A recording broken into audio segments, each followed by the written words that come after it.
record it so that way people who aren't here can hear what we're doing. I'm going to share my screen. So what we're going to do is review for your Flipgrid that you have coming up, okay? So,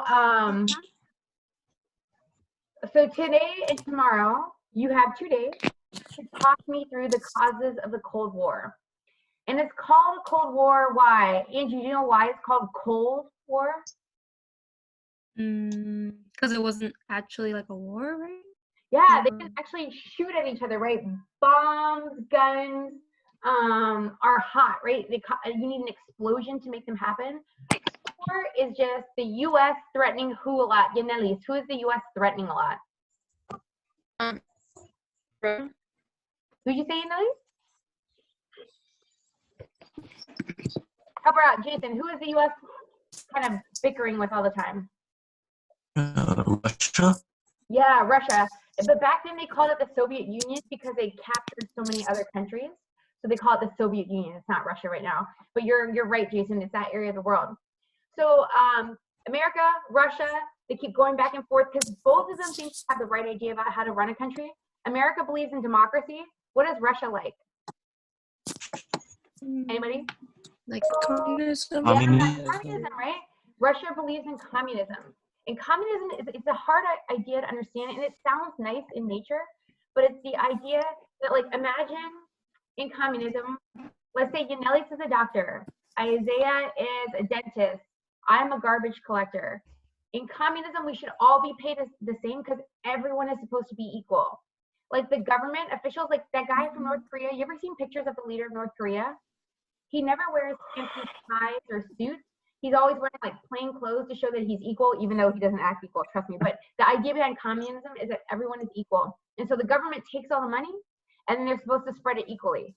Some criticisms of communism are, one, it takes away from motivation, right? If Yanelis is a doctor and I'm a garbage collector and we're getting the same kind of lifestyle, what's her motivation to work hard, right? And to go to 8 years of school to be a doctor.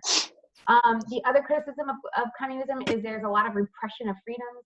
Like you couldn't believe in God anymore because God was a hierarchy, right? And everything was supposed to be equal. So there was no more religion. You could go to jail for that. Another thing with communism, there was no freedom of speech. If you disagreed with the government, they tortured you or they put you in jail. So there was a lot of restrictions with communism. So let's talk about the causes of the Cold War. So World War II, who wins, Allies or Axis powers? Anybody? Allies, good. And so remember after World War I, Jenny, what did America and the Allies do to Germany? What did they do after World War I? They made them pay reparations. Yeah, they made them pay reparations, right? And it hurt Germany so much it caused the rise of who, Kelly? Who became popular because of that? Hitler. Exactly. So America is going to take the opposite approach. Instead of punishing people, we're actually going to give them money.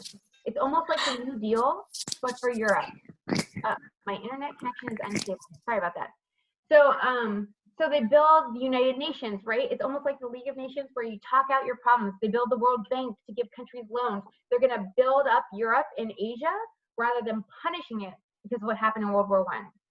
Also, meanwhile, in the Soviets have invaded Iran. And one of the promises, remember Yalta is kind of like, we had the Treaty of Versailles to end World War I. Yalta was to kind of agree how World War II would end. And all the countries promised that they wouldn't do what to their territories? They wouldn't do what, Mario? They wouldn't expand. They wouldn't expand. That's right. Did the Soviets listen to that? No, they took part of Iran. And then they moved into more countries. They moved into Poland and Bulgaria and Romania. And they put in communist governments there. So the US is kind of freaking out because they're like, wait a second, we just fought a war to stop people from expanding territories. And here's the Soviet Union expanding territories. So the communists violated Yalta. So let's go back to the beginning. United Nations and the World Bank were created because instead of punishing countries, America is actually going to do what for countries? It's going to give them what? Money.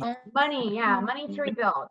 Meanwhile, the Soviets are starting to take over countries. They take over Iran and Bulgaria and Romania and Poland, and they put in communist governments. Stalin says he feels justified in doing this because he paid a higher price for the war. What does he mean there, Stephanie? Why did the Soviets pay a higher price? They had more what?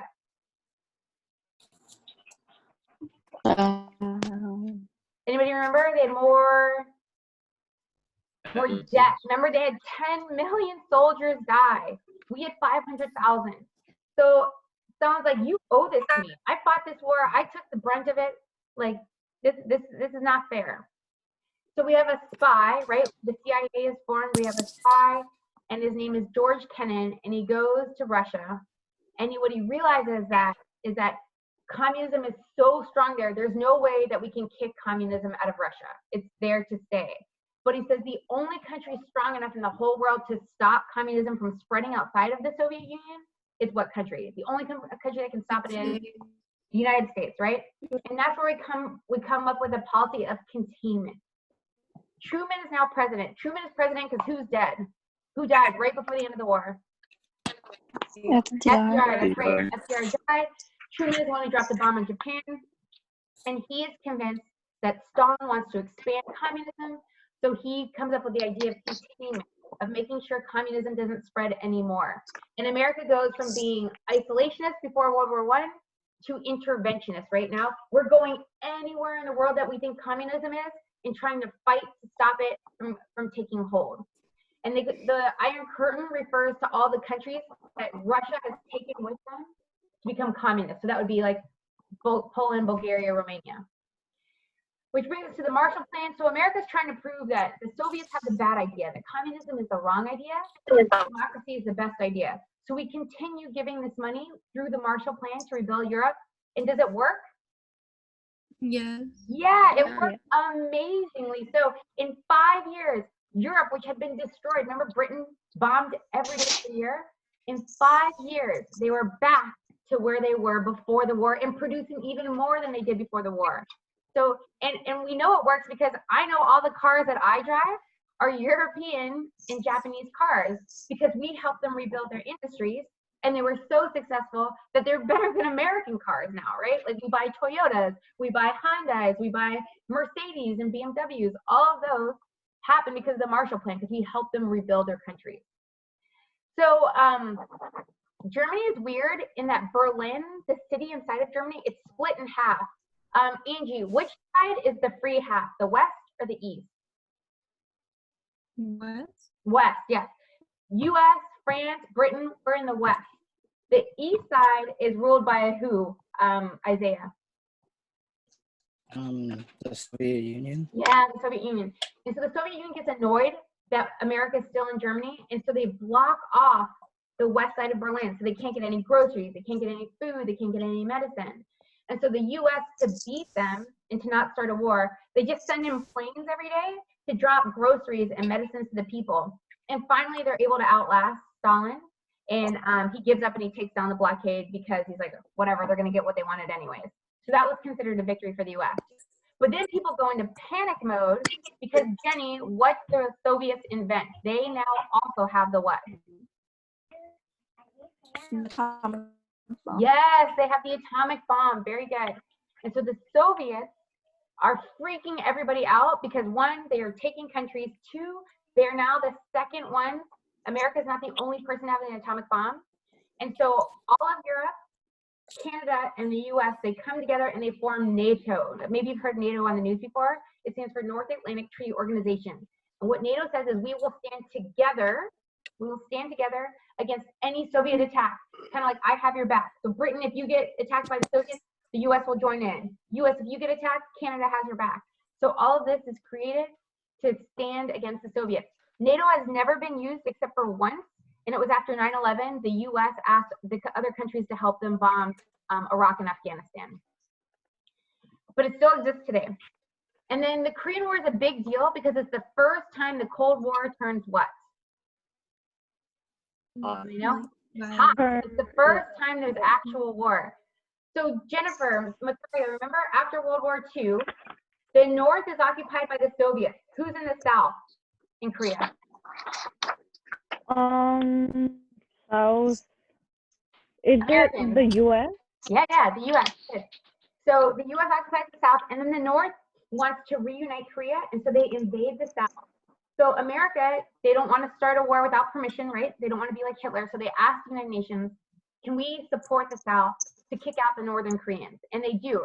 And America is so successful that they're able to help with the South Koreans. They push the North Koreans out and all the way up to the Chinese border, but that's a big problem because what has just recently happened in China? They have just become what, Stephanie? I don't You know, know. Kelly, do you know? No. They've just become communist. China is a communist country. To this day, it's a communist country. And so these communists are, right, they stick together. So China helps drive America and the South Koreans back to that 38th parallel. And to this day, the Korean War is not over. That's why they have soldiers staring at each other all day, every day, because the Korean War is not over. So that's the first time the Cold War turns hot. Any question? Well, let me do this one more time, but any questions before I start it? I'm just gonna say the whole thing through one more time. And then So this is go ahead, Angie. this is what we're gonna do for the flip grid. We're just gonna Yep, say you're gonna exactly talk me through it. Okay. If you're doing the 3.5, you can use this version that you see on your screen that has the words. If you're doing the 4.0, you can't use words. You just have to do it with pictures. And I put both on Schoology. Okay? Do we have to show our face Do you have to what, on hun? the flip grid? You We have to show our face on the flip grid. No, you don't have to show your face. Also, they're private. I don't let you see other people's ones. So I'll be the only one seeing it. Okay? Okay. Okay, great. Mhm. All right, I'll go through it one more time quickly. Causes of the Cold War. After World War II, America does not want to punish other countries because of what happened after World War I. So they create the United Nations, they create the World Bank to keep peace and to build up other countries. Meanwhile, the Soviets are disobeying Yalta. First, they invade Iran. Then they put pro-communist governments in Bulgaria, Romania, and Poland. And Stalin says, one, I'm justified to do it because I had so many people die during the war. Two, Churchill, you kept some of your empire, part of the British Empire. You didn't give up everything after World War II. So Stalin violated Yalta, but he said he was justified in doing so. Then George Kennan, he's an American diplomat. He goes to the Soviet Union. He realizes communism is so powerful that America can't get rid of it there. But it's the only country strong enough in the world to contain it, to try to keep it just in the Soviet Union. So Truman, as president, he talks about this Iron Curtain, how these countries got sucked in by the Soviet Union, that they're communist, but we're not going to let it go anywhere else, that we're going to be an interventionist country and intervene anywhere that communism appears.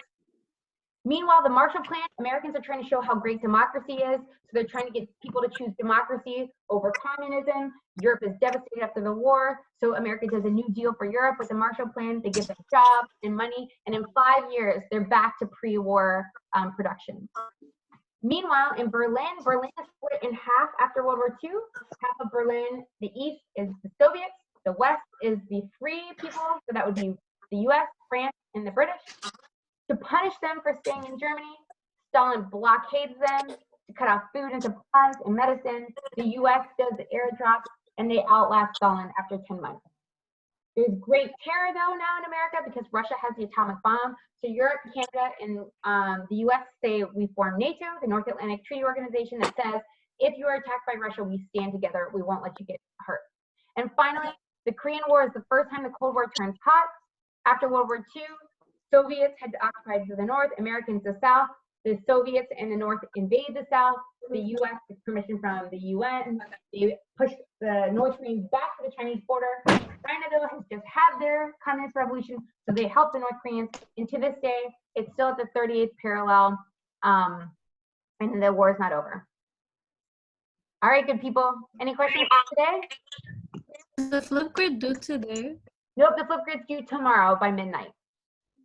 Okay. And then tomorrow I will see you. I want to do a live lecture on the 1950s. It'll save you a ton of reading. I can save you a chapter if you show up for it.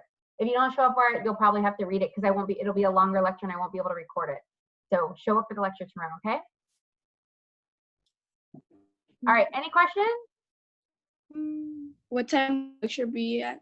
11 too? Or? Yeah, I'm trying to always keep them at 11 so you always know Zooms are at 11. Because you're awake by then, am I right? Maybe, possibly. Yeah. All right, you guys. Take care. Good to see you all.